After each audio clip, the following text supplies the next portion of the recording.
Hi everyone, I'm Lindsay and this is Oh My Scars, a podcast educating you on the everyday life of living with a disability. Now this is the first official episode of the podcast, so I thought I'd introduce myself and what my disability actually is. First off, I was born on September 4th, 1984 in a town called Gretna, Louisiana, which is on the west bank of New Orleans. My mom's name is Tina and my dad's name is Clint. I have two siblings, both of which are older than me. My brother Chris is 14 years older, and my sister Kim is 10 years older. I now live in the Lafayette area in Crowley, Louisiana, with my husband Chris and our fur baby Fiona. Fiona is a Maltipoo, which is a mix of a Maltese and a poodle. So she's really tiny and cute. My disability is a birth defect called arthrogryposis, or AMC for short. So basically I'll tell you the scientific definition of it and then I'll explain how it affects me personally. So the simplified explanation, according to Google, is arthrogryposis or arthrogryposis multiplex congenita, or AMC, is the name given to a group of disorders characterized by the development of multiple joint contractures throughout the body. A contracture is a condition where a joint becomes stiff and fixed in a bent or straight position, causing restrictions in the movement of that joint. And so, since it was a birth defect, no one knew that I had it until my birth, because during her pregnancy, my mother wasn't offered an ultrasound. And so it was a complete surprise when I was born, but you'll hear all about that in the next episode when we sit down with my mom and I ask her a bunch of questions about raising me and all of, the birth and labor and all of that. So I just want to make it clear that had an ultrasound been done prior to my birth, it wouldn't have made a difference to my parents. So I just, want to put that out there. But I have had several surgeries to correct some of the issues that I had with my arms and my legs and my hands and my feet, and which is how I am affected personally. I am affected in all four limbs, including my hands and my feet, and I've had surgeries on all of those areas. So, again, we'll go into in more detail about my surgeries in the next episode. I don't want to get into it too much right now, because it was a very long process and it did take many years to get me to the point that I am now. But you'll hear all about that really soon. Also, I'll put a couple of links in the description if you want to read more about arthrogryposis. They're great reads, and so I recommend that if you're really interested in learning more about me and about the disability, then you can go there. You can also check out the Facebook page, and you'll see all kinds of pictures of when I was younger, so you get to see the braces that I had on my legs when I was younger, and me in wheelchairs and walkers and all kinds of different things. So yeah, and check that out. But the reason that I'm doing this podcast is to simply educate my listeners, and those listeners can be, disabled individuals themselves, or they could be raising a child or multiple children with a disability or multiple disabilities, and to just help them and be a support system for them. But I'm also doing this to educate the non-disabled listeners on what it's like living with a disability, because there are a lot of misconceptions surrounding people who live with different conditions, and I'm not able to really speak on all disabilities myself, but I am planning on having individuals who have a vast array of knowledge and personal experience on different types of disability. So it won't just be about mine, but eventually you'll learn about others as well. Now, do bear in mind that people can be diagnosed with the same disability, but that doesn't necessarily mean that they're affected in the same way. The majority, I think, of disabilities, even though they're the same diagnosis, they're different for each patient. I know mine is, personally. So just bear that in mind. So when you meet someone who says, or, if you ever meet someone who says, oh yeah, I have a disability called arthrogryposis, don't be like, oh, well, that must be what Lindsay, that must be how Lindsay is affected, because chances are it's different.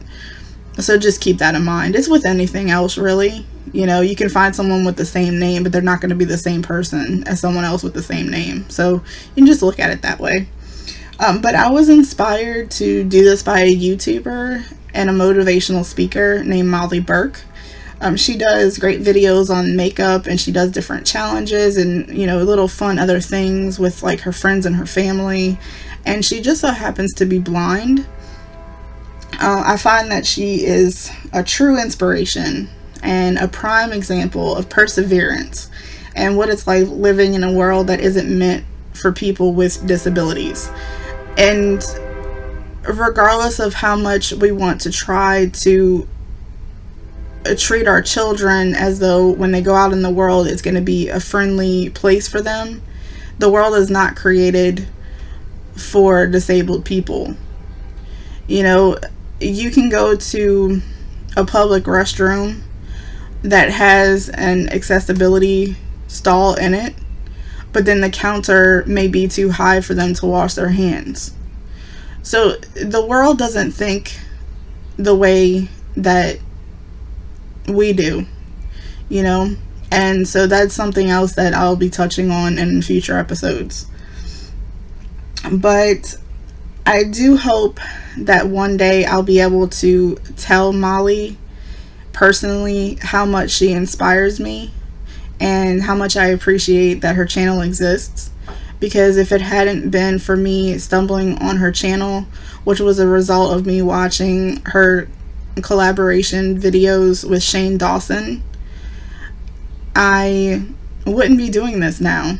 And I was truly inspired by her story and the fact that she's doing it as an education thing and not for people to feel bad for her, because that's just not who she is.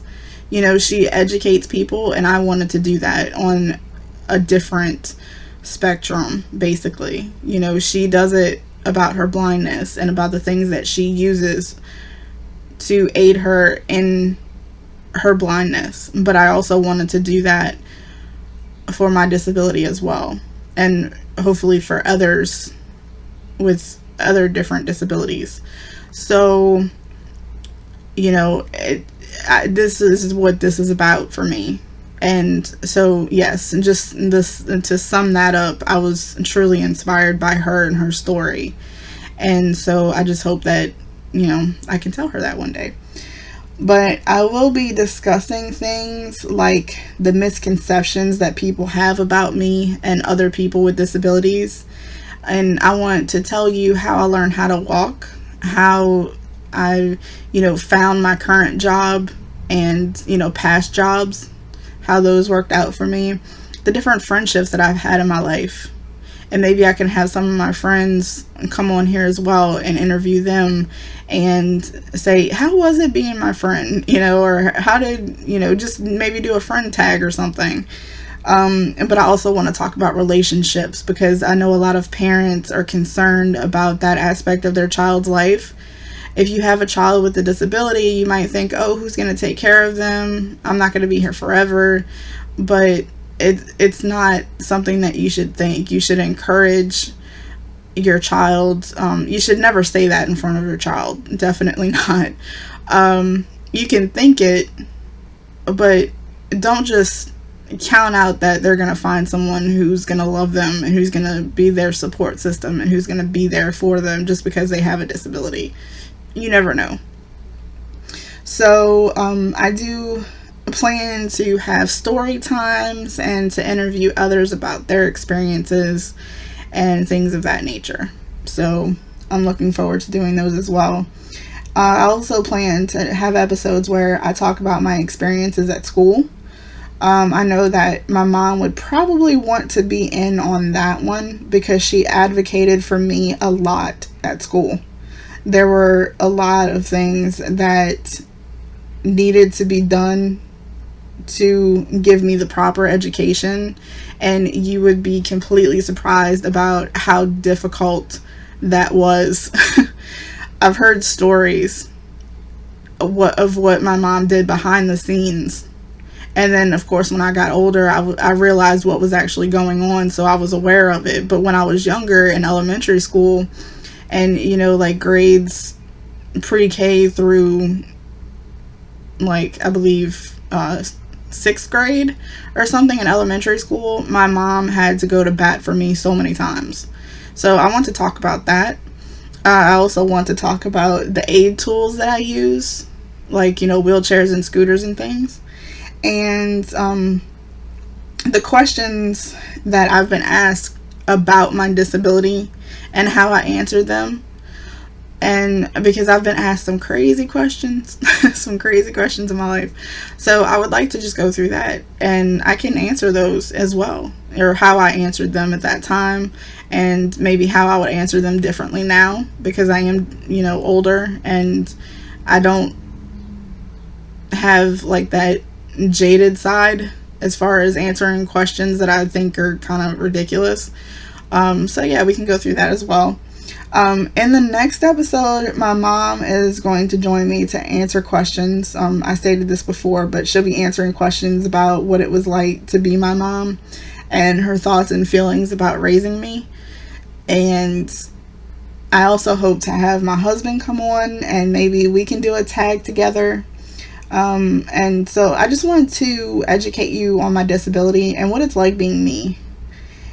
But I plan to speckle in some episodes where we do talk about the fun parts of my life as well. So it won't just be focused on just matter of fact information about my disability and stuff like that. If I'm having an interesting day, or if, something funny happened to me and it had absolutely nothing to do with my disability, I might put that on. I might record that, and I might let you guys know, because I want you to be a part of my life now.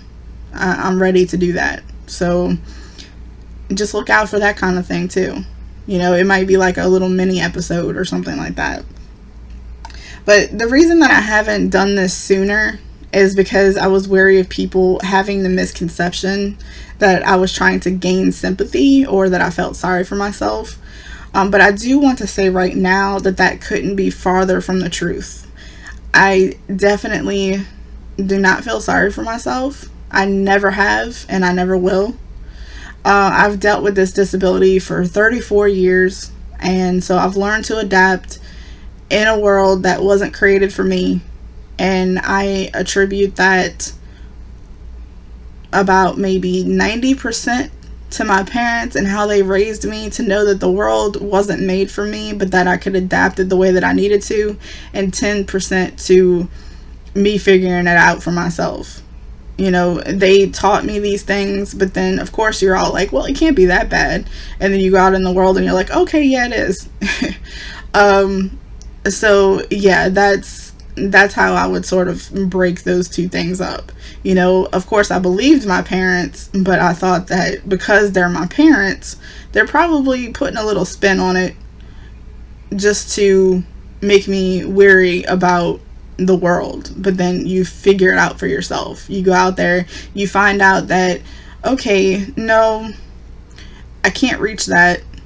So how do I fix it to where I can? Or, I can't walk that far, and my scooter battery died because I forgot to charge it last night because mom wasn't there to remind me to charge it. So what do I do now? Do I ask someone to push my manual wheelchair to class for me? And of course I'm talking about college. Yeah, that's basically what you would do. And I believe that there were a couple times in there where I had to call a friend that I was at school with and say, hey, can you come get me from the dorm room and push me to class because I forgot to charge my scooter last night. And so, yeah, those things happen, but you learn to adapt. And that's just what you have to do. So that's basically all that I have for today. I would like to eventually have my listeners send me questions on Facebook and Twitter, because I would love to know what you are thinking, what you want to know, because this is for you. This podcast is to educate you, and so I want to hear what you have to say and what you want to know. So you can go to my Twitter and Tumblr, which you can find me at Oh My Scars Pod on those, and on Facebook at Oh My Scars, and that's the like page on there. So I hope to hear from you soon, and I want to thank you so much for tuning in today, and I'll see you next time when we sit down with my mom and she answers all of your burning questions about being a mother with a child of a disability. So I'll see you all later. Thank you so much. Bye.